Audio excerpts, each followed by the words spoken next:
ஐயனார் துணை சீரியல் இன்னைக்கான எபிசோடில் நம்ம நிலா வந்து பல்லவன்கிட்ட சொல்லிக்கிட்டு இருப்பாங்க. எனக்கு அப்போமே டவுட் இருந்துச்சு, சந்தா வந்து கான்ஃபிடெண்ட்டாக இருக்காங்களா, அதுவே போதும் அப்படின்னு சொல்லிட்டு.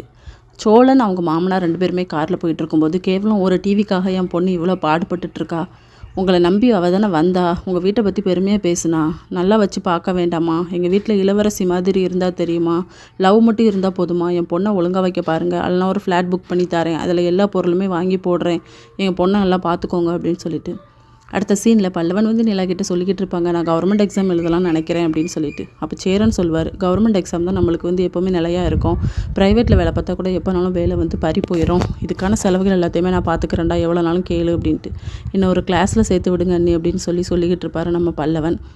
அதுக்கப்புறமா சோழன் வந்து பாண்டியன்கிட்ட வந்து புலம்பிட்டுருப்பாரு, எங்கள் மாமனார் என்ன ரொம்ப அசிங்கமாக திட்டி விட்டாரடா, கேவலமாக அந்த நடேசன் வந்து எல்லாத்தையும் விஷயத்த சொல்லிவிட்டாரு, ஒரு டிவிக்காக வந்த பிரச்சனையை, அதனால் நான் தனியாக ஒரு வாடகை வீடு எடுத்து அந்த வீட்டில் வந்து எல்லா பொருளும் வாங்கி போட்டு எங்கள் மாமனார்கிட்ட காட்ட போகிறேன் அப்படின்னு சொல்லிட்டு பேசிக்கிட்டு இருப்பாங்க. அதுக்கப்புறம் நம்ம சந்தா வந்து கால் பண்ணியிருப்பாங்க சேரனுக்கு, உங்கள் கூட நான் வந்திருக்கணும், தப்பு பண்ணிட்டேன் அப்படின்னு சொல்லி ஃபீல் பண்ணிக்கிட்டு இருப்பாங்க.